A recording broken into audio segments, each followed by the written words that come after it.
Hello students, welcome to হালকেনস্টেইন। আমাদের আজকের গাইডলাইন ভিডিওর টপিক হচ্ছে ম্যানেজমেন্ট কিভাবে পড়ব। ম্যানেজমেন্ট কমপ্লিটলি একটা থিওরিটিক্যাল সাবজেক্ট। মানে এখানে তোমার গাণিতিক কোনো ধরনের কোনো সমস্যা তোমাকে সমাধান করতে হচ্ছে না। বেসিক্যালি কিছু থিওরি থাকবে এবং কিছু কনসেপ্ট থাকবে, এবং সেটা সম্পর্কে যদি তোমার ভালো একটা আইডিয়া কিংবা দক্ষতা থাকবে, তাহলে নাম্বার তোলা কিন্তু কোনো ব্যাপার না ম্যানেজমেন্টের ক্ষেত্রে। সো এখানে কিছু ইনস্ট্রাকশনস তোমাদের জন্য রইল, যার মধ্যে প্রথমটাই হচ্ছে কি কনসেপ্ট বোঝা। দেখো, প্রত্যেকটা অধ্যায়ের কিন্তু তোমার কিছু জিস্ট কনসেপ্ট থাকে। যেমন আমরা যদি এক মালিকানা ব্যবসায় কিংবা হচ্ছে ব্যবসায়িক প্রকারভেদের কথা বলি, ব্যবসায়িক প্রকারভেদ বলতে মূলত কয়েক প্রকার ব্যবসা আছে, যার মধ্যে এক মালিকানা কিংবা হচ্ছে অংশীদারি ব্যবসা, তারপর আসে হচ্ছে যৌথ মূলধনী কিংবা কোম্পানি সংগঠন, সমবায় সমিতি। এইগুলার মেইন কনসেপ্টটা কি? এক মালিকানা ব্যবসায়ের মূল কনসেপ্টটা কি? এখানে মালিক থাকবে একজন। অংশীদারি ব্যবসায়ের মূল কনসেপ্টটা কি? এখানে কয়েকজন মিলে অংশীদার হিসেবে ব্যবসা পরিচালনা করবে। যৌথ মূলধনী কিংবা হচ্ছে কোম্পানি সংগঠনের ক্ষেত্রে এখানে তোমার একটা ব্যাপক লিগ্যাল গ্রাউন্ড থাকবে, কিংবা এদের কার্যকলাপ কিভাবে পরিচালিত হয় এটার উপর বেস করে হচ্ছে নরমালি তোমার কোয়েশ্চেন এসে থাকে। আর সমবায় সমিতিকে একটা নির্দিষ্ট শ্রেণী কিংবা পেশার মানুষের অর্থনৈতিক উন্নয়নের জন্য এটা গঠন করা হয়, এই ধরনের কোম্পানি। তাহলে দেখো, এখানে মূল কনসেপ্টটা যদি তুমি বুঝতে পারো, সেইখানে কিন্তু তোমার প্রিপারেশনের 90% শেষ হয়ে যাচ্ছে।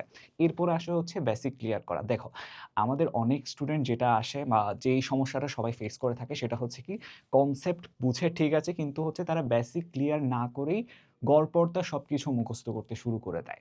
ম্যানেজমেন্ট থিওরিটিক্যাল সাবজেক্ট, ঠিক আছে, এখানে তোমাকে বুঝতে হবে। বুঝে পড়লে মুখস্থ করবার কোনো প্রয়োজন নেই। প্রত্যেকটা সৃজনশীল প্রশ্ন যখন আমরা আলোচনা করব, এখানে আমরা দেখতে পাবো যে হচ্ছে কি তোমার ওই বেসিক নলেজটাই কাজে লাগছে। এখানে তোমাকে পৃষ্ঠার পর পৃষ্ঠা মুখস্থ করবার কোনো প্রয়োজন হচ্ছে না। তারপরে দেখো, এখানে হচ্ছে আমরা বলছি বেসিক ক্লিয়ার করা। এরপর আসছে কোয়েশ্চেন অ্যানালাইসিস। ব্যাপারটি কীরকম? তোমরা বোর্ড প্রশ্ন যদি একবার ভালো করে নোটিস করে দেখো, এখানে কিন্তু কিছু সিলেক্টিভ টপিক থাকে এবং প্রত্যেক বছর সেই টপিকগুলো থেকেই রিপিটেডলি কোয়েশ্চেন আসতে দেখা যায়। যেমন এই যে এক মালিকানা ব্যবসা, যৌথ মূলধনী ব্যবসা, তারপর হচ্ছে প্রেষণা কিংবা মোটিভেশন, এই টাইপের কোয়েশ্চেনগুলো কিন্তু অনেক বেশি আসে পরীক্ষায়। সো এই ধরনের কোয়েশ্চেন অ্যানালাইসিস থেকে যে কাজটা হবে সেটা হচ্ছে তুমি টপিক আইডেন্টিফাই করতে পারবে। এই যে আমাদের পরবর্তী যে পয়েন্টটা, topic identification, important topic identification. দেখো, এখানে আমাকে গদ বাঁধা মুখস্থ করলে আলটিমেটলি পরীক্ষার খাতায় যদি আমি সেই মুখস্থ বিদ্যায় প্রদর্শন করতে যাই, সেক্ষেত্রে দেখা যাবে যে কি আমি সঠিকভাবে আমার উত্তরটা আনসার করে আসতে পারছি না। হয়তোবা দেখা যাবে আমার কাছে জানতে চেয়েছে একটা, আমি আনসার করে এসেছি একটা।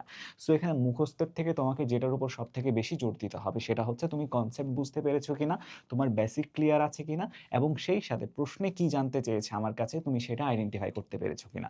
তারপরে আসছে যেটা, সেটা হচ্ছে practice as much as possible. আমরা এই বিষয়টাতে কিন্তু সব থেকে বেশি ফোকাসটা দিব।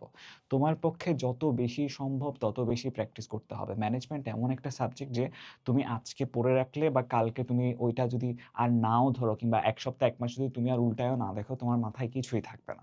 সো এখানে তোমাকে প্র্যাকটিসের জন্য একটা সাইকেল তৈরি করতে হবে। এখন এই সাইকেলটা তুমি কিভাবে তৈরি করবা সেটা সম্পর্কে যদি তোমাকে একটা কথা বলি, যেমন দেখো, তুমি আজকে মনে করো ম্যানেজমেন্টের চ্যাপ্টার 1 শেষ করেছো, ঠিক আছে। আজকের পর তুমি হচ্ছে 2 দিন পর কিংবা 3 দিন পরে অ্যাটলিস্ট 30 মিনিট, 30 মিনিট না হোক অ্যাটলিস্ট 20 বা 25 মিনিট সময় রাখবে, যে তুমি 2 দিন আগে বা 3 দিন আগে যে চ্যাপ্টারটা শেষ করেছো সেটা যেন তুমি রিভাইজ দিতে পারো বা রিভিশন করতে পারো।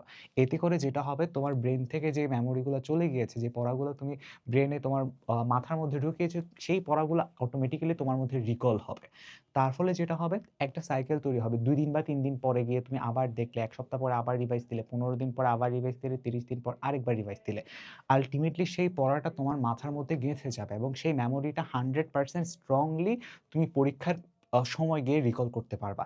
সো এতে করে যেটা হবে, দেখো কিন্তু ম্যানেজমেন্ট কঠিন কোনো বিষয় না। এখানে জাস্ট তোমাকে কয়েকটা কনসেপ্ট বুঝলেই মোটামুটি পরীক্ষায় 90% মার্কস তোলা কোনো ব্যাপার না তোমার জন্য।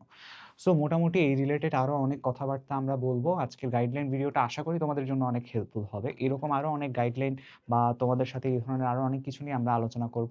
দেখো, এখানে তোমাদের জন্য আমরা নতুন যে কোর্সটা লঞ্চ করতে যাচ্ছি সেটা হচ্ছে এসএসসি ম্যানেজমেন্ট, যেটা একদম গোড়া থেকেই দূর করবে তোমাদের সকল সমস্যা। ব্যবস্থাপনা সংক্রান্ত যাবতীয় তত্ত্ব, থিওরি সবকিছু নিয়ে আমরা এখানে আলোচনা করছি।